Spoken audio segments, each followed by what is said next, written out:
রাত পহলে বিশ্বকাপের কঠিন পরীক্ষায় নামছে ডোনাল্ড ট্রাম্পের আমেরিকা। প্যারাগুয়ের সাথে প্রথমেই ওদের হচ্ছে দেখা। যুক্তরাষ্ট্রের আর্জেন্টিনা দূতাবাস যেন বুয়েনস এইরেস ভালোবেসে সেখানেও পৌঁছে গেছে লাল সবুজ বাংলাদেশ। নেইমার নয়, ব্রাজিল শিবিরে এখন সেন্টারে ভিনিসিয়াস জুনিয়র। সে একাই হেডলাইন্স, বাকিরা সাদামাটা খবর।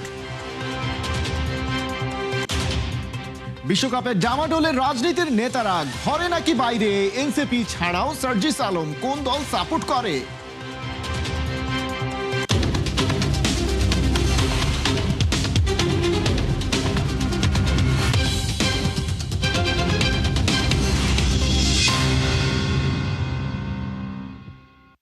স্বাগত খেলাযোগে, আপনাদের সাথে আছি খালিদ জামিল।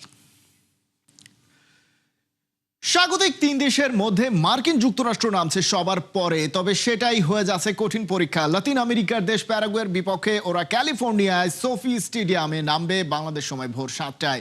অস্ট্রেলিয়া আর তুরস্কের বিপক্ষে নামার আগে এই ম্যাচটায় এগিয়ে থাকতে পারলেই কেল্লা ফতে। তবে ট্রাম্পের দেশের রাজনীতির মতো ফুটবলের মাঠেও রাজত্ব করতে কি পারবে তারা? প্রশ্নটা সে তো থাকছেই। রিপোর্টে বিস্তারিত। 1930 সালে মন্টেভিডিওতে প্রথম বিশ্বকাপের গ্রুপ পর্বে একটা ম্যাচ হয়েছিল, আমেরিকা বনাম প্যারাগুয়ে। ফলাফল 3-0। সেই ম্যাচে বার্ট পেটেন আউট করেছিলেন বিশ্বকাপের ইতিহাসের প্রথম হ্যাট্রিক। 96 বছর পর দুদল আবার বিশ্বকাপে মুখোমুখি, এবার লস অ্যাঞ্জেলসে, আমেরিকার নিজের মাটিতে। কিন্তু হোম অ্যাডভান্টেজটা তত সহজ নয়। আমেরিকা এই লস অ্যাঞ্জেলস স্টেডিয়ামে আগে দুটো ম্যাচ খেলেছে, দুটোতেই হেরেছে। আর বিশ্বকাপের রেকর্ডও তেমন উজ্জ্বল নয়। 30টির বেশি ম্যাচ খেলা দলগুলোর মধ্যে আমেরিকান উইন রেট দ্বিতীয় সর্বনিম্ন, মাত্র 24%। তবুও 75 দলকে ফেভারিট বলছে সবাই। অপটার সুপার কম্পিউটার 10,000 সিমুলেশন চালিয়ে আমেরিকার জেতার চান্স দিয়েছে 39.8%, প্যারাগুয়ে 33.6, ড্র 26.6%। পার্থক্যটা বড় নয়, মানে ম্যাচটা কাগজে যতটা সহজ দেখাচ্ছে মাঠে ততটা নাও হতে পারে। 75 জন্য এটা প্রথম বিশ্বকাপ কোচিং অ্যাসাইনমেন্ট। প্রায় 2 বছর প্ল্যানিং, স্কোয়াড গোছানো, ট্যাকটিক্স আর টেস্ট করা। শেষ ফ্রেন্ডলিতে জার্মানির কাছে 2-1 হার। অ্যান্টনি রবিনসনের থান্ডারাস ইকুয়ালাইজার ছিল, কিন্তু জেতা হয়নি। তাই প্রশ্নটা থেকেই যাচ্ছে, দলটা কি সত্যিই রেডি? আমেরিকা শেষ 3টি বিশ্বকাপেই নকআউটে উঠেছে, 2010, 2014, 2022। এবার সেই ধারাটা ধরে রাখাই মিনিমাম টার্গেট। গ্রুপ ডিতে বাকি 2 ম্যাচ 19 জুন সিয়াটলে অস্ট্রেলিয়া, 25 জুন লস অ্যাঞ্জেলসেই তুরস্ক। ট্রফির চান্স মাত্র 1.2%। কিন্তু স্বপ্ন বলে একটা কথা তো আছে। আমেরিকার সবকিছু ঘুরছে একটা নামের চারপাশে, ক্রিস্টিয়ান পুলিসিক। মিলানে কঠিন মৌসুম কেটেছে, কিন্তু 2022 বিশ্বকাপে 3টি গোলে সরাসরি যুক্ত ছিলেন। জার্মানির বিপক্ষেও শেষ প্র্যাকটিস ম্যাচেও শার্পনেস দেখিয়েছেন পুলিসিক। যখন ফর্মে থাকেন আমেরিকা আলাদা দল। প্যারাগুয়ের গল্পটা একটু ভিন্ন। সাউথ আমেরিকান কোয়ালিফায়ারে ষষ্ঠ হয়ে শেষ অটোমেটিক স্পটটা পেয়েছে। গোল ডিফারেন্স মাত্র +4। Average position 37.3%। যে দলগুলো কোয়ালিফাই করেছে তাদের মধ্যে সবচেয়ে কম। তবে সেট পিস থেকে গোলের হার সর্বোচ্চ 36%। মানে খেলা সুন্দর নয়, কিন্তু ইফেক্টিভ। ডেড বল সিচুয়েশনে মারাত্মক, বিপজ্জনক। এটা তাদের নবম বিশ্বকাপ, কিন্তু 2010-এর পর প্রথম। সেবার কোয়ার্টার ফাইনালে উঠেছিল, যেটা এখনও তাদের best result. Coach Gustavo Alfaro গত নভেম্বরে আমেরিকার বিপক্ষে ফ্রেন্ডলিতে 2-1 হেরেছেন। টপ স্কোরার আন্তোনিও সানাব্রিয়া কোয়ালিফায়ারে 4 গোল, তবে 3টা সাবস্টিটিউট হিসেবে। স্টার্টার হিসেবে তাকে কতটা ট্রাস্ট করবেন আলফারো, সেটাই কৌশলগত প্রশ্ন। প্যারাগুয়ে 8 বিশ্বকাপ ওপেনারে মাত্র 1টিতে জিতেছে, 4টি ড্র, 3টি হার। ইতিহাস তাদের পক্ষে নেই, কিন্তু আমেরিকার ইতিহাসও খুব বেশি অনুপ্রেরণার নয়। 96 বছর আগে 3-0-তে শেষ হওয়া গল্পটার সিকুয়েল লেখা হবে শনিবার। এবার রেজাল্টটা আলাদা হতে পারে, কিন্তু কোন দিকে সেটা মাঠেই বলা যাবে। খালিদ জামিল, 71। 12 বছর পর আবারও বিশ্বকাপের মঞ্চে ইতালিকে বিদায় করা বসনিয়া অ্যান্ড হার্জেগোভিনা। রাত 1টায় টরন্টোতে লড়াইয়ে ড্রাগনদের প্রতিপক্ষ স্বাগতিক কানাডা। দুর্দান্ত ছন্দে থাকা রেডরা টানা ৮ ম্যাচে অপরাজিত। কোচ জেসি মার্শের অধীনে 2026 সালে এখনো কোনো ম্যাচ হারেনি কানাডা। তবে তারকা অধিনায়ক আলফান্সো ডেভিসের খেলা নিয়ে রয়েছে অনিশ্চয়তা। অন্যদিকে প্লে অফের বাধা পেরিয়ে বিশ্বকাপে ফেরা বসনিয়া হার্জেগোভিনা শেষ ৮ ম্যাচে হারেনি। কাঁধের চোটে অধিনায়ক এডিন জোকোকে পাওয়া নিয়ে শঙ্কা থাকলেও বেশ আত্মবিশ্বাসী কোচ সার্জেজ বারবারোস। বিশ্বকাপ মানেই আবেগ, বিশ্বকাপ মানেই কোটি মানুষের স্বপ্ন আর উন্মাদনা। আর সেই উন্মাদনার অন্যতম বড় কেন্দ্র আর্জেন্টিনা। নিউ ইয়র্কে আর্জেন্টিনার দূতাবাস যেন রূপ নিয়েছে ছোট্ট একটা বুয়েনোস এইরেসে। চারদিকে আকাশি সাদা রঙের ছোঁয়া, মেসির বন্দনা আর শিরোপা ধরে রাখার প্রত্যয়। তবে নিজেদের স্বপ্নের পাশাপাশি তারা ভুলে যায়নি বাংলাদেশকেও। হাজার মাইল দূর থেকেও বাংলাদেশের কোটি সমর্থকদের ভালোবাসা ছুঁয়ে গেছে আর্জেন্টাইনদের হৃদয়। বিশ্বকাপের আগ মুহূর্তে সেই ভালোবাসা, প্রত্যাশা আর আর্জেন্টাইন উন্মাদনার গল্প নিউ ইয়র্ক থেকে জানাচ্ছেন অর্ণব বাপি। আকাশী নীলের মোহমায় মুগ্ধ এক দুনিয়া, আমেরিকার বুকেই যেন এক ভিন্ন জগৎ। কেকের গায়ে প্লেয়ারদের ছবি, বিশ্বকাপ হাতে আইকনিক মেসি, সব মিলিয়ে পুরোটাই আর্জেন্টিনাময়।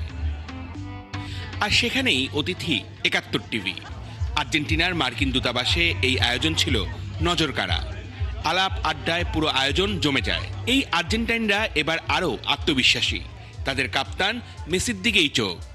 Thank you, Bangladesh, for supports us. Vamos Argentina, vamos Messi.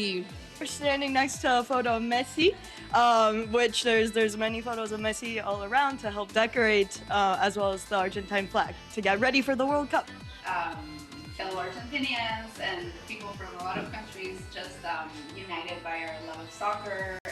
আড্ডার ফাঁকে ফাঁকে চলল বহু কথা। আর্জেন্টাইন দূতাবাসের কর্মকর্তারাও জানালেন বিশ্বকাপটা আবারও তাদের ঘরেই যাচ্ছে।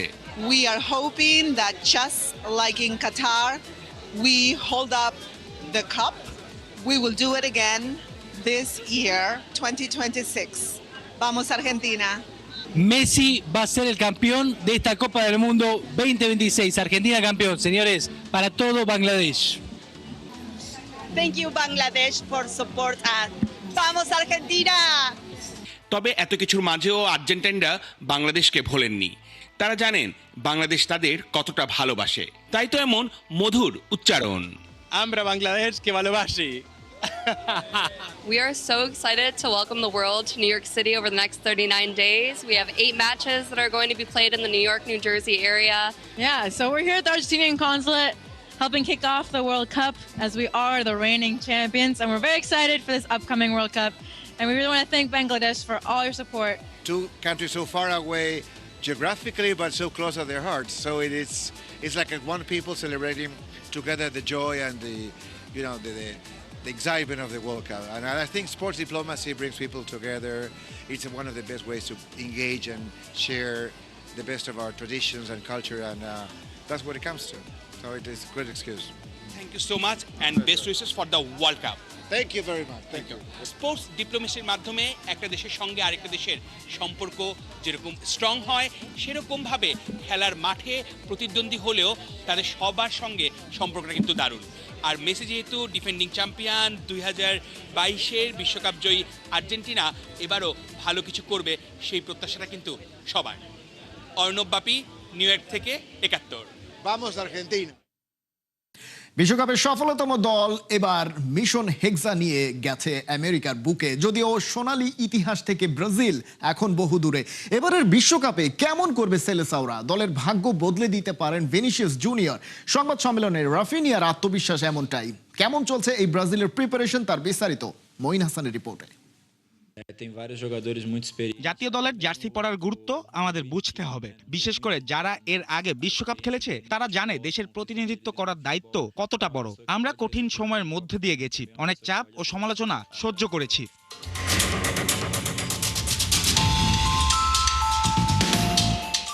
বুকের উপর ৫ তারকা, বিশ্বকাপের সফলতম দল, তবুও সাম্প্রতিক বাস্তবতার সাথে যেন বিস্তর ফারাক। কেউ কেউ বলেন ব্রাজিলের সেই সোনালী ইতিহাস কোথায়? ২০০২ সালের পর সেলেসাওরা আর ছুঁয়ে দেখেনি বিশ্বকাপ ট্রফি। রাফিনিয়া জানালেন বিশ্বকাপে ব্রাজিলের ভাগ্য বদলে দিতে পারে ভিনিসিয়াস জুনিয়র। এমনকি রাফিনিয়া নিজেকেও রাখেন একই তালিকায়।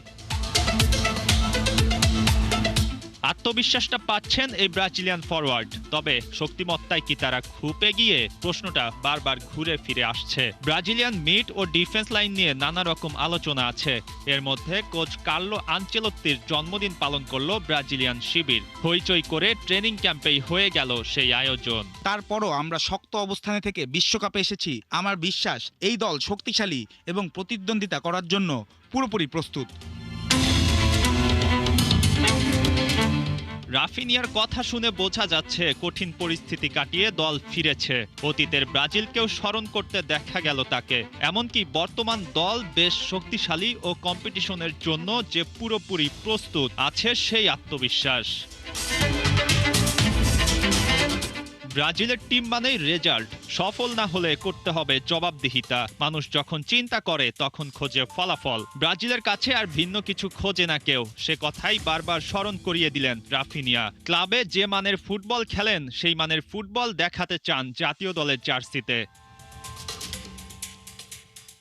কোচ আনচেলত্তির উপর বড় ভরসা ব্রাজিল টিমের। ব্রাজিলের কারিগরি দিকগুলো তার মতো করে আর কেউ বোঝেন না এখন। ওদিকে নেইমার এখনো ফেরেননি অনুশীলনে। প্রথম ম্যাচে তিনি খেলছেন না এটা অনেকটা নিশ্চিত। তবুও ইতিহাস, ঐতিহ্য আর সাহসে ব্রাজিল এগিয়ে থাকবে অনেকটা। তাদের প্রস্তুতিটা তো এখন সেদিকেই।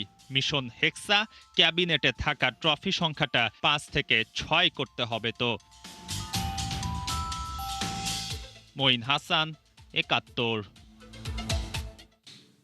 ব্রাজিল নাকি আর্জেন্টিনা, মন্ত্রীপাড়া থেকে ক্রিকেট পাড়া সবখানেই লাগতে শুরু করেছে বিশ্বকাপের উন্মাদনা। চলছে তর্ক আর কথা লড়াই, কেউ কাউকে ছাড় দিতে নারাজ। অস্ট্রেলিয়ার বিপক্ষে হোম সিরিজের ফাঁকে ক্রিকেটাররা আয়োজন করে দেখবে নিজের প্রিয় দলের খেলা। বিশ্বকাপ জুড়েই খেলাযোগ জানাবে তারকাদের বিশ্বকাপ ভাবনার কথা। আজ থাকছে রাজনীতিবিদ ও 24-এর গণ অভ্যুত্থানের অন্যতম যোদ্ধা সার্জিস আলমের বিশ্বকাপ ভাবনা। নাহিয়ান বিন জসিমের রিপোর্ট।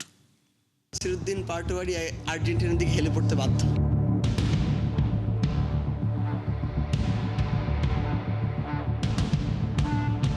নাসিরুদ্দিন পাটোয়ারি তো সবাইকে চাপে রাখতে খুব বেশি অভ্যস্ত, কিন্তু এখন চাপে কেন পড়ে গেল? প্রথম দিন নাসির ভাই বলল যে উনি ব্রাজিলের সাপোর্টার, কিন্তু এখন একটু চাপে পড়ে উনি আর্জেন্টিনার দিকে চলে এসেছে। যেই দলে এখনো পৃথিবীর সেরা স্ট্রাইকার আছে, গোলকিপার আছে, ডিফেন্স আছে, অ্যাটাক আছে, সব কিছু আছে, সেই দল আবারও চ্যাম্পিয়ন হতে যাচ্ছে। শেষ জীবনের আগে একবার ব্রাজিলের জন্য হেক্সা মিশনটা সফল হয়। সার্জিস আলম, আপনাকে দেখে অন্তত আর জিজ্ঞেস করার প্রয়োজন নেই যে আপনি কোন দলের সাপোর্টার। 3 স্টার পরে বসে আছেন। জ্ঞান হবার পর তো প্রথম বিশ্বকাপ জয় দেখেছেন, খুব স্বাভাবিক, আমিও দেখেছি। সো ওটা আসলে কেমন ছিল? অন্যান্য যারা আমাদের প্রতিপক্ষ আছে তাদের সমর্থকরা এতটাই বাঁধ ভাঙা উল্লাসে তারা ফেটে পড়লো, মনে হচ্ছিল যে তারা প্রথম দিনই বিশ্বকাপ জিতে গিয়েছে। আপনারা 24-এর গণ অভ্যুত্থানে যারা আসলে সামনের সারির নেতৃত্বে ছিলেন, তাদের মধ্যে নিয়ে কে কোন দল এবং তাদের মধ্যে আপনাদের এই যে খুনসুটিগুলো বা আড্ডাটা আসলে কিরকম জমে? প্রথম দিন নাসির ভাই বলল যে উনি ব্রাজিলের সাপোর্টার, কিন্তু এখন একটু চাপে পড়ে উনি আর্জেন্টিনার দিকে চলে এসেছে। কারণে আসলে আর্জেন্টিনার চাপ বেশি সব দিক থেকেই, খুবই স্ট্রং একটা স্কোয়াড, আমরা আশাও করতেছি ভালো কিছু। আপনাদের পাল্লাটা কি একটু ভারী বা আপনাদের দিকে কি একটু ভারী? যখন একটা দলে পৃথিবীর সেরা স্ট্রাইকার মেসি থাকে, যখন পৃথিবীর সেরা গোলকিপার মার্টিনেজ থাকে, পৃথিবীর সেরা ডিফেন্ডার ডিপলের মতো মানুষরা থাকে, তখন সেই চাপে নাসিরুদ্দিন পাটোয়ারি আর্জেন্টিনার দিকে হেলে পড়তে বাধ্য। এবারে বিশ্বকাপগুলো কিভাবে দেখবেন? ওই টিএসসি কেন্দ্র দিকে কি আসলে আপনাদের বিশ্বকাপটা হবে? এটা আসলে আপনি একটা ভালো কথা বলেছেন। এটা পরিকল্পনা করতে হবে যে আমাদের পার্টি অফিসে এরকম একটা বড় স্ক্রিনে খেলা দেখার ব্যবস্থা থাকা উচিত। পাশাপাশি আমি মনে করি আমাদের ক্যাম্পাসের সাথে আমরা ওতপ্রোতভাবে জড়িত। হতেও পারে যে আমরা টিএসসিতে, মহসিন হলের মাঠে বা বিভিন্ন জায়গায় যেখানে খেলাগুলো হয়, সাধারণ আমাদের যারা ভাই বোনেরা সহযোদ্ধারা আছে সবার সাথে খেলা দেখার উন্মাদনায় আলাদা। যেখানে যত বেশি মানুষ সেখানে তত বেশি মজা হয়। ব্রাজিল কেন আসলে বিশ্বকাপ জিতবে না আপনার কাছে মনে? ব্রাজিলকেও আমরা শুভকামনা জানাবো, কিন্তু নেইমার অ্যাজ এ প্লেয়ার আমরা তাকে যেভাবে দেখেছি সর্বোচ্চ ফর্মে, এখন অসুস্থতা সহ বিভিন্ন কারণে উনি ওই জায়গাটিতে নেই, একটা কারণ। দ্বিতীয় কারণ হচ্ছে ব্রাজিল আসলে বিগত প্রায় আমরা দেখলাম যে 20 বছর 25 বছর ধরে হেক্সা মিশনের স্বপ্ন দেখতে দেখতে নিজেরাই, আমার মনে হয় যে তারা আত্মবিশ্বাসের জায়গা অনেক দুর্বল এবং হতাশার জায়গা আছে। ওইভাবে অ্যাজ এ টিম তাদের যে পারফর্মটা আমরা প্রত্যাশা করেছি রিসেন্ট টাইমে সেটা আমরা দেখতে পাই নাই, টিম ওয়ার্কটা। সো সেই জায়গা থেকে আমরা মনে করছি ব্রাজিল পিছিয়ে থাকবে। খুব স্বাভাবিকভাবে আমরা এটা প্রত্যাশা করছি যে এখানে এখন সর্বশেষ 22 রয়েছে, আমরা খুব দ্রুত এটাতে 26 দেখতে যাচ্ছি এবং সেটার প্রত্যাশায় আমরা জিতবো এবং বাকিরা তাকিয়ে তাকিয়ে দর্শকের মতো দেখবে আমরা কীভাবে জিতি। নাহিয়ান জসিম, 71, ঢাকা। বিশ্বকাপের শুরুর আগে থেকেই ব্রাজিলের হয়ে সোশ্যাল মিডিয়া গরম করছেন কণ্ঠশিল্পী পড়শি। পারিবারিক কারণেই নাকি ব্রাজিল সাপোর্ট করেন সাবরিনা পড়শি। জার্মানির কাছে 7 গোল খাওয়ার পরও দল পাল্টাননি। 24 বছরের বিশ্বকাপ শিরোপাটাও ছোঁয়া হয়নি, তবু সেলেসাওদের সমর্থন দিতে এক ফোঁটাও আফসোস নেই তার। তবে একটু কষ্ট আছে খুদে গানরাজ থেকে উঠে আসা এই গায়িকার। ইস, মেসি কেন ব্রাজিলে জন্ম নিল না? বাকিরা জানাচ্ছেন শেখ আশিক। ব্রাজিল সাপোর্ট করলে কি মানে বয়স বাড়ে না নাকি? তাই আমি আপনাকে দেখে জিজ্ঞেস করলাম। ওকে, এটা কি কমপ্লিমেন্ট ছিল? ওকে, যদি কমপ্লিমেন্ট থেকে থাকে তাহলে থ্যাংক ইউ। আর ব্রাজিল সাপোর্ট করলে বয়স কি বাড়ে না? আই গেস একটু ব্রাজিলের প্রভাব পড়ে, আই গেস। Just kidding. আপনি কতদিন ধরে ব্রাজিল সাপোর্টার? আমি না, টু বি ভেরি অনেস্ট, আমি যে খেলার খুব পুঙ্খানুপুঙ্খ সব কিছু বুঝি তা না, বাট যে বলে না যে ফ্যামিলির রীতিনীতি অনুযায়ী সেই পারিবারিক ঐতিহ্য এটা সেখান থেকে। এবার কি হেক্সা হবে আপনাদের? ইটস ওকে, ওনার একটু রেস্টে আছে। সবসময় যদি ওনারাই সব পুরস্কার নিয়ে নেয় তাহলে বাকিরা কি করবে বলেন? রেস্ট নিতে নিতে তো 24 বছর হয়ে গেছে, এই 24 আসলে কোথায় গিয়ে থামবে? ওই যা মানে ব্রাজিল তো বয়স বাড়ে না, একটু আগেই বললাম না। সো 24 এই বয়স কোনো ব্যাপার না। 24 বছরকে আপনারা আসলে কতদিন মনে করেন? এই আমার কাছে মনে হচ্ছে যে মাত্র ঘুম থেকে উঠলাম আর কি। যখন ঘুমোতে গিয়েছিলাম তখন হলো পুরস্কারটা নিয়েছিল, ঘুম থেকে উঠলাম, এখনো পুরস্কারটা নেয়নি। It's okay. যারা ব্রাজিল ফ্যান তাদের মনের মধ্যে একটা সুপ্ত বিষয় আছে, ইস মেসি যদি ব্রাজিলের প্লেয়ার হতো। আপনার মনের মধ্যে এটা আছে কিনা? ভাই আমি না আসলে দল একদিকে, মানে দেশ একদিকে, আর মেসির ব্যাপারটা হলো অন্য। হ্যাঁ, আমি উনাকে মানে উনি অ্যাজ এ প্লেয়ার ডেফিনেটলি আমি বলবো যে is a very good player, সেই ক্ষেত্রে আসলে কোনো কথা চলবে না। সেখানে আমি ব্রাজিলের সাপোর্টার দেখে যে সেটাকে আমি অগ্রাহ্য করবো, I am not gonna do that. But একটু আফসোস হয় কিনা, ইস মেসি যদি হলুদ জার্সি পরে খেলতো ব্রাজিলের হয়ে? না, তাহলে হলো অন্যান্য দলের জন্য খারাপ হয়ে যেত না। 24 বছর ধরে অন্যান্য কোনো দল আর পুরস্কারই পেত না। আর মেসি যখন ব্রাজিলের বিপক্ষে খেলতে নামে তখন কেমন লাগে? কষ্টটাকে বুকে চাপা দিই, আর কিছু করা থাকে না। বাট ইটস ওকে, খেলার মধ্যে হারজিত থাকবে, মন খারাপ থাকবে, তাহলেই না হলো খেলার মজা। যদি হলো এই ব্যাপারটা যদি না থাকে তাহলে তো খেলার মজা নেই। যদি আমরা জানি যে আচ্ছা আমরাই জিতবো। ব্রাজিল বাদ যাওয়ার পরে কি আর্জেন্টিনার পক্ষে চলে আসবেন কিনা এবছর? ভাই আপনার নিজের পক্ষে কেন আপনি টানতেছেন? আপনি আর্জেন্টিনার, রাইট? বলেন না আপনি। আমরা যেরকম হলো নির্দ্বিধায় বলতে পারছি, আপনারাও নির্দ্বিধায় বলেন। It's fine. যে আপনার প্রিয় মেসি আছে ওইদিকে, হ্যাঁ, তার মানে আপনি আর্জেন্টিনার সাপোর্টার, রাইট? ওই যে মেসি আছে না, আরে কি অবস্থা, উনি বলতেই চাচ্ছে না। বলেন না, স্বীকার করেন যে হ্যাঁ আমি আর্জেন্টিনার সাপোর্টার। থ্যাংক ইউ, এবং আপনার ব্রাজিলের জন্য শুভকামনা থাকলো। কথা বলছিলাম কণ্ঠশিল্পী পৌশির সাথে। ব্রাজিল সাপোর্টার এবং সোশ্যাল মিডিয়া থেকে মূলধারার গণমাধ্যম সব জায়গাতে ব্রাজিল নিয়ে বেশ হাইপ তুলেছেন, সমর্থন দিচ্ছেন। নিশ্চয়ই তার ব্রাজিল ভালো করবে সেই শুভকামনা থাকতেই পারে। শেখ আশিক, 71, ঢাকা। বিশ্বকাপ উন্মাদনায় ছেয়ে গেছে দেশ। গ্রেটেস্ট শো অন আর্থকে ভালোভাবে উদযাপন করছে আর্জেন্টিনার সমর্থকরা। পটুয়াখালী সদরে মেসি ভক্তদের এক বিশাল র্যালিতে প্রিয় দলকে শুভেচ্ছা জানিয়েছে সমর্থকরা। লিওনেল মেসির হাতে আরও একবার শিরোপা দেখতে চায় ভক্তরা। আহসানুল কবির রিপনের তথ্য ও চিত্রে বিস্তারিত আবু নাইমের রিপোর্টে। সহাবস্থান নাকি অপমান, আর্জেন্টিনার র্যালিতে ব্রাজিলের এক সমর্থককে কাঁধে তুলে সবাইকে দেখানো, ব্যাপারটা যেন একটু গোলমেলে। তবে চলছে বিশ্বকাপ মৌসুম, এখন এমন ঘটনা একটু আধটু হতেই পারে। বিশ্বকাপ র্যালি শুরু হয়েছে, ঘরে থাকার সময় নাই, পরিবার সমেত রাস্তায় নেমে ওরা মেতে উঠল উদযাপনে। আর্জেন্টিনার টাইটেল ডিফেন্ডার, তাই ওদের র্যালিটাও হচ্ছে বড়। সাজ পোশাক বলছে একেবারে পূর্ব পরিকল্পনা করে রাস্তায় এসেছে আর্জেন্টিনার পাগলা সমর্থকেরা। আরও এক শিরোপায় নজর রেখে ওরা মেতেছে উদযাপনে। প্রতি বছরই হয়, সো এইবার ইনশাল্লাহ আরো বেশি এনজয় করব। আর দেখতে পাচ্ছেন যে আমার এই ছোট খালাতো বোন, সে কিন্তু আর্জেন্টিনা, আমার খালা, আমার আম্মু, তারাও আর্জেন্টিনা। সো মানে সেই দলের কাছে প্রত্যাশা ইনশাল্লাহ আগেরবার যেহেতু আমরা ওয়ার্ল্ড কাপ নিয়েছি, এইবারও আমরা ইনশাল্লাহ ওয়ার্ল্ড কাপ আমরাই। পটুয়াখালীর সদর যেন এক চিলতে আর্জেন্টিনা। হাজার মাইল দূরের দেশের প্রতি ওদের টানটা ফুটবলের কল্যাণে। স্পষ্ট করে বললে এক মেসির জন্য। বাবা ছেলেও এসেছেন এই র্যালিতে। ব্যাপারটা কতটা সিরিয়াস তা বুঝতে পারবেন মেসির ওই রেপ্লিকাটা দেখলে। মেসির জন্য এই নিবেদনগুলো বরাবরই স্পেশাল।